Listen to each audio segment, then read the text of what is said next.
Meghalaya Post.news.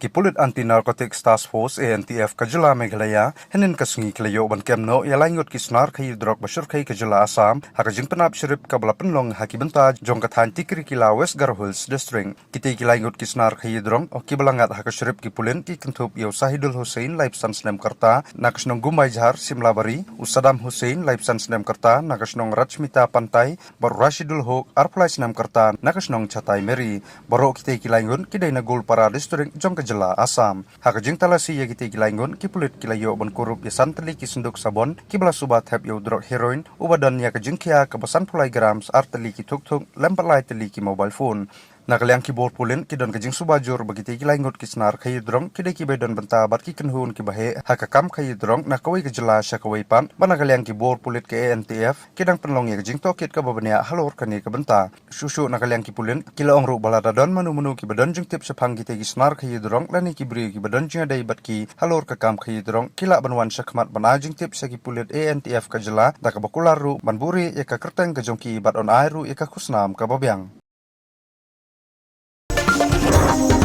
Meghalaya Post.news.